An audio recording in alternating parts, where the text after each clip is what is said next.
नमस्कार दोस्तों, आपके अपने YouTube चैनल पर आपका बहुत बहुत स्वागत है। दोस्तों दोस्तों हमारी जो पिछली क्लास हुई थी वो वायुमंडल की हुई थी। वायुमंडल के अंदर हमने देखा था दोस्तों, आपको याद होगा कि वायुमंडल का संगठन और संरचना थी, उसके बारे में हमने वायुमंडल का अध्ययन किया था, वायुमंडल का अर्थ देखा था, उसकी डेफिनेशन देखी थी, उसके बाद में उसके घटक देखे थे, उसमें क्या क्या आधारभूत तत्व हैं वो चीजें देखी थी। जैसा हमने देखा था कि धूल के कण पाए जाते हैं, गैसें पाई जाती हैं और जल वाष्प पाया जाता है। हमने तीनों का एक एक करके अध्ययन कर लिया था और समझ लिया था। उससे आगे की जो कंटिन्यू क्लास है उसके अंदर हमने देखा था दोस्तों कि जो अपनी गैसें होती है वातावरण के अंदर, वायुमंडल के अंदर गैसें होती हैं, तो अनेक तथ्य ऐसे होते हैं हमको नहीं पता है। तो दोस्तों ऐसे तथ्यों का भी हमें पता रहना बहुत जरूरी है। ऐसे तथ्य भी कई बार क्वेश्चन आ जाते हैं और हमको नहीं पता है तो वो गलत हो जाते हैं। तो दोस्तों हमें को पूरा साथ लेके चलना है, कोई भी चीज छोड़नी नहीं है। तो आज हम दोस्तों देखते हैं वायुमंडल के मुख्य महत्वपूर्ण तथ्य देख लेते हैं कि तथ्य क्या क्या है गैसों के बारे में। वायुमंडल में वायुमंडल के करते हैं यहाँ, वायुमंडल के महत्वपूर्ण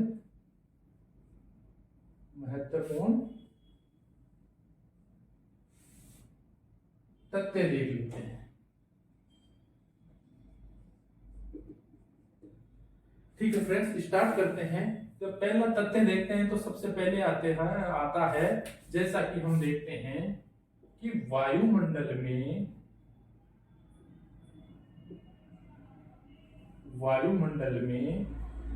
ग्रीन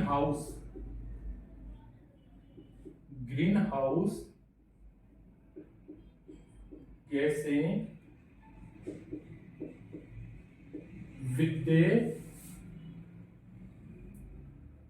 विद्यमान रहती हैं,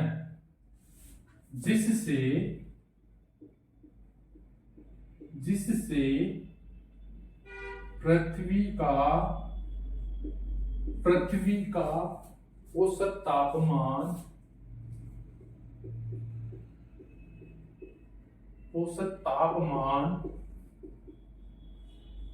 बना रहता है। ठीक है फ्रेंड्स, हमने देखा कि वायुमंडल है उसके अंदर ग्रीन हाउस गैसें विद्यमान रहती है। तो ग्रीन हाउस गैसें विद्यमान रहती है, इसका फायदा क्या है कि जो अपनी पृथ्वी है उसका औसत तापमान बना रहता है। औसत तापमान कितना होता है दोस्तों पृथ्वी का, देखते हैं हम। पृथ्वी का औसत तापमान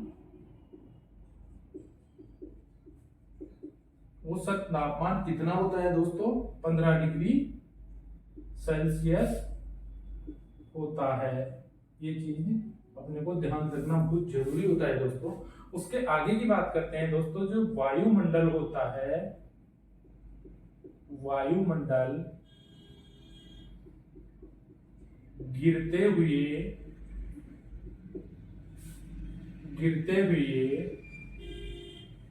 उल्का पिंडों से रक्षा करता है। ठीक है दोस्तों, आया समझ में। जो वायुमंडल होता है, जो उल्का पिंड टूटते हैं, उल्का पिंड जैसे ही वायुमंडल में आते हैं तो वायुमंडल हमारी रक्षा करता है। ठीक है, उससे आगे की बात करते हैं दोस्तों। उससे आगे की बात करते हैं तो आगे अंदर होता है कि वायुमंडल में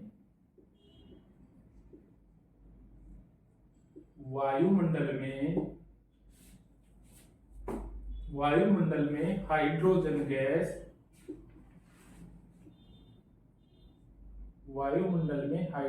गैस रंगहीन,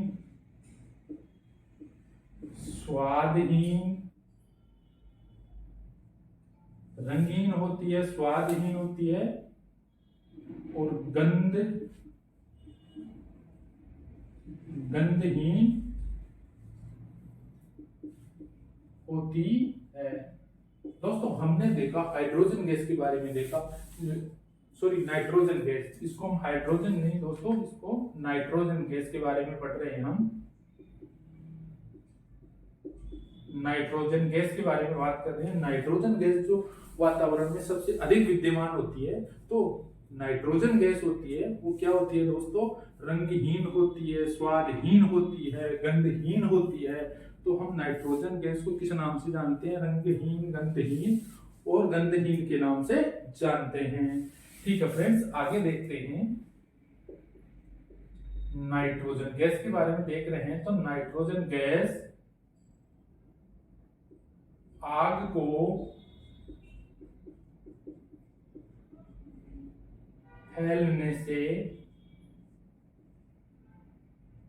फैलने से रोकती है। ठीक है फ्रेंड्स, जो आग फैल रही है, तो आग फैलती है उसको जल्दी से फैलने से रोकती है नाइट्रोजन गैस। अगर नाइट्रोजन गैस की बात कर रहे हैं तो नाइट्रोजन गैस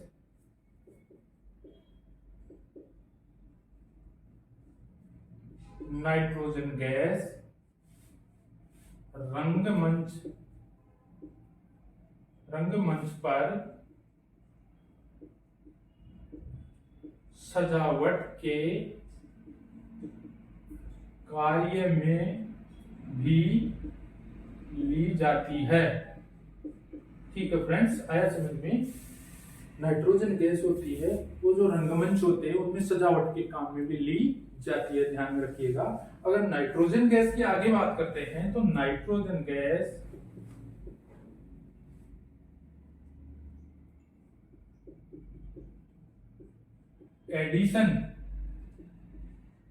एडिशन बल्ब होते हैं, एडिशन बल्ब में भरी जाती है। ठीक है दोस्तों, जो एडिशन बल्ब होते हैं उसके अंदर कौन सी गैस होती है, नाइट्रोजन गैस, ध्यान रखेंगे। उससे आगे की बात करते हैं दोस्तों हम ट्यूबलाइट की बात कर लेते हैं। जहां बल्ब की बात हो रही है तो हम ट्यूबलाइट की भी बात कर लेते हैं। तो ट्यूबलाइट में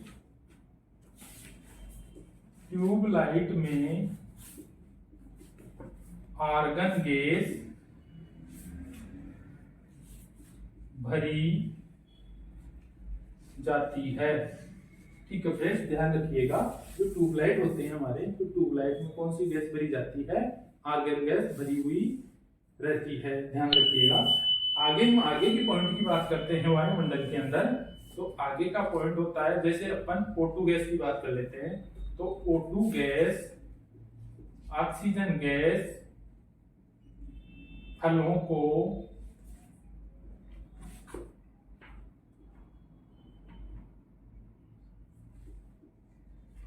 सड़ने में सहायक होती है। ठीक है फ्रेंड्स, जो अपने फल होते हैं, फल वो क्यों सड़ते हैं, ऑक्सीजन गैस की वजह से ही सड़ते हैं। ऑक्सीजन गैस जहां मिलेगी तो ये फल सड़ने लग जाते हैं। ठीक है, तो कौन सी गैस की वजह से सड़ते हैं फल, O2 गैस के बाद से सड़ते हैं। दोस्तों O2 गैस की बात कर लिए, हम आर्गन गैस की बात कर लिए। इसके आगे की बात करते हैं। तो आगे बात करते हैं तो दोस्तों हम बात करते हैं, जैसे ब्रह्मांड की बात कर लेते हैं। तो ब्रह्मांड में सबसे अधिक गैस, ब्रह्मांड में सबसे अधिक मात्रा में पाई जाने वाली गैस की बात आती है तो कौन सी है, नंबर 1 पे होती है दोस्तों, हाइड्रोजन होती है। ठीक है फ्रेंड्स, नंबर 1 पे ब्रह्मांड की बात कर रहे हैं, नहीं कि वायुमंडल की बात कर रहे हैं। वायुमंडल में नाइट्रोजन थी, हम ब्रह्मांड की बात कर रहे हैं। तो ब्रह्मांड में सबसे अधिक मात्रा में पाई जाने वाली गैस होती है हाइड्रोजन। नंबर 2 की बात करते हैं दोस्तों, तो नंबर 2 पे आती है हीलियम।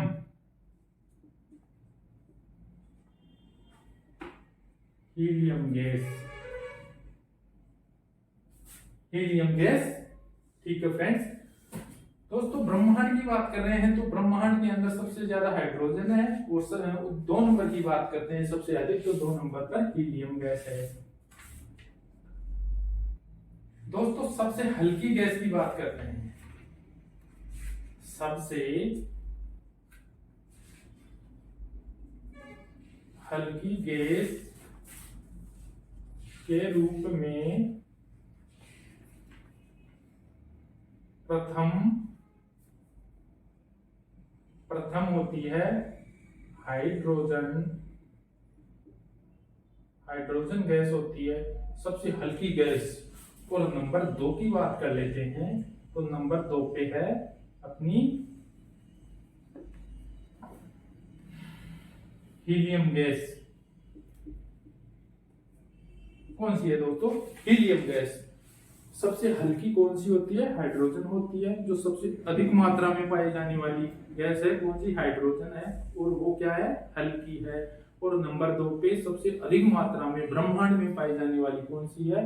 हीलियम है। और दूसरे नंबर पर हल्की गैस मानी जाती है हीलियम गैस।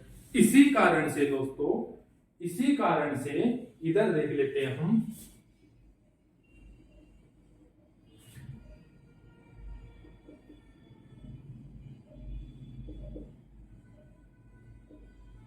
हीलियम गैस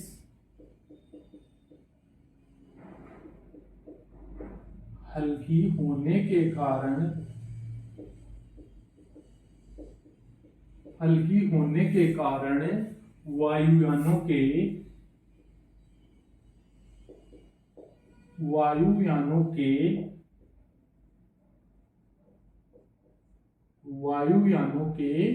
टायरों में भरी जाती है।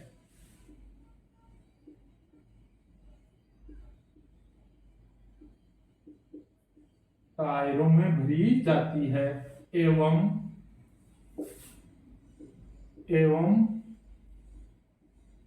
पर्यटक गुब्बारों में भी भरी जाती है। ठीक है फ्रेंड्स, हमने देखा सबसे हल्की गैस हाइड्रोजन है, पर हीलियम गैस का उपयोग किस प्रकार हो रहा है? हमारे हीलियम गैस का जो वायुयान होते हैं, हमारे हवाई जहाज होते हैं, उनके टायर होते हैं, उन टायरों में कौन सी गैस भरी जाती है? हीलियम गैस भरी जाती है। और जो पर्यटक गुब्बारे होते हैं, जो पर्यटन स्थल आपने देखा होगा, वहां गुब्बारे उड़ते रहते हैं, सैलानी आते हैं, पर्यटक बैठते हैं, एंजॉय करते हैं, तो वो गुब्बारे होते हैं। तो हमने सोचा होगा कई बार कि इसमें कौन सी गैस भरी हुई है, तो ध्यान रखिएगा दोस्तों, उनमें कौन सी गैस भरी जाती है? उसमें हीलियम गैस भरी जाती है। आगे से ध्यान रखिएगा। ठीक है फ्रेंड्स, यहां तक समझ में आ गया। हम अगले तो पॉइंट की बात करते हैं वायुमंडल के अंदर। तो हम अगले पॉइंट के अंदर दोस्तों हम बात करते हैं O3 गैस की। O3 गैस कौन सी होती है दोस्तों? Ozone gas. ओजोन गैस वायुमंडल में 15 से 35 किलोमीटर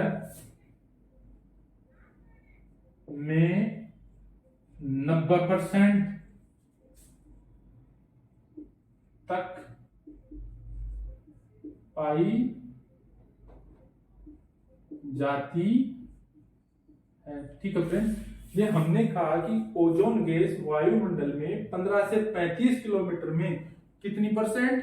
90%, 90% तक पाई जाती है। जैसे ही वायुमंडल में जाएंगे, हम वायुमंडल में जाएंगे तो वायुमंडल में सबसे पहले सौरमंडल आती है, सौरमंडल के ऊपर समताप मंडल आती है, समताप मंडल के अंदर एक परत होती है, कौन सी? ओजोन परत। तो ओजोन परत होती है, उसके अंदर 15 से 35 किलोमीटर उसकी ऊंचाई होती है। वहां पर कौन सी गैस पाई जाती है? ओजोन गैस पाई जाती है। तो दोस्तों ये ओजोन गैस कौन से मंडल में पाई जाती है? ये समताप मंडल की बात कर रहे हैं, समताप मंडल की बात कर रहे हैं। समताप मंडल के अंदर ओजोन गैस 90% तक पाई जाती है रेशो इसका। ठीक है, तो O3 की गैस में बात आ रही है, तो O3 गैस के बारे में हम थोड़ा सा और देख लेते हैं। O3 गैस छिद्र की बात कर लेते हैं। O3 गैस के ओजोन गैस है वो 15 से 35 किलोमीटर में अधिक पाई जाती है, 90% तक पाई जाती है। तो यहाँ दोस्तों जो ओजोन परत है, तो ओजोन परत में वर्तमान में एक छिद्र हो रहा है। वो क्यों हो रहा है दोस्तों? वो हो रहा है जैसे अपने विश्व के अंदर जो विकासशील देश हैं वो क्या करते हैं दोस्तों, परमाणु विस्फोट करते हैं, प्रयोग करते हैं। तो वो प्रयोग कहाँ करते हैं दोस्तों? एक महाद्वीप का नाम सुना होगा आपने, अंटार्कटिका महाद्वीप, जो साउथ पोल के अंदर स्थित है, दक्षिणी गोलार्ध के अंदर स्थित है दोस्तों। तो वहां विकासशील देश दोस्तों अपने विस्फोट करते हैं, अपने सेंटर बना रखे हैं, तो वहां सेंटरों पे अपने प्रयोग करते रहते हैं जहां से प्रदूषण हो रहा है, परमाणु बमों का विस्फोट हो रहा है, तो वहां प्रदूषण होता है। तो इस प्रदूषण की वजह से वहां कितनी ऊंचाई पर, 15 से 35 किलोमीटर की ऊंचाई पर जो ये परत थी, कौन सी ओजोन परत थी, वो ओजोन परत में छिद्र हो गया है, और जो सूर्य से प्राप्त होने वाली किरणें हैं वो सीधे पृथ्वी पर पहुंचने लग गई है। इस वजह से काफी रोग उत्पन्न हो रहे हैं, काफी नुकसान हो रहा है, बहुत ज्यादा क्षति पहुंच रही है। ठीक है, तो उसके बारे में हम देखते हैं, O3 गैस के बारे में, छिद्र के बारे में। O3 गैस के छिद्र की सबसे पहले पहचान फोरमैन एवं गार्डिनर द्वारा 1985 में की गई। दोस्तों ये क्वेश्चन आता रहता है, ये क्वेश्चन कई एग्जाम में आया हुआ है कि ओजोन परत है उसकी सबसे पहले पहचान किसने की थी? तो दो लोग थे, गार्डिनर थे और एक फोरमैन था। और सन कौन सा था दोस्तों? सन था 1985 था। ठीक है फ्रेंड्स, तो दोस्तों हमने सबसे हल्की गैस के बारे में बात कर ली और सबसे भारी गैस के बारे में बात नहीं की, तो हम सबसे भारी गैस के बारे में बात करते हैं कि वो कौन सी होती है। वायुमंडल में सबसे भारी गैस कौन सी होती है दोस्तों? रेडान गैस होती है। कौन सी होती है? रेडान गैस होती है। ठीक है फ्रेंड्स, रेडान गैस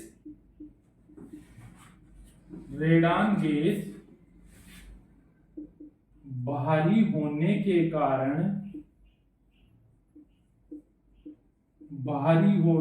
कारण कहां पर पाई जाती है दोस्तों? ये रेडान गैस भारी होने के कारण मृदा में पाई जाती है। कहां पाई जाती है? मृदा में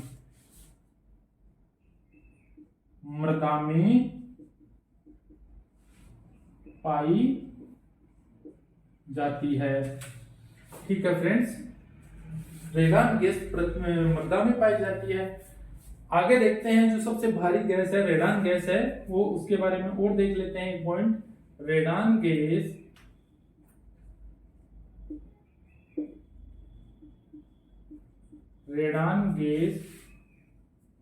की मात्रा में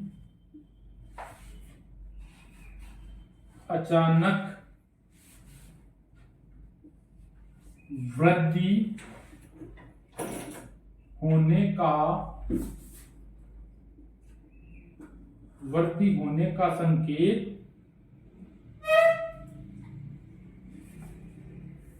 भूकंप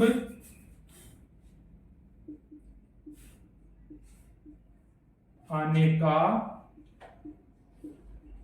संकेत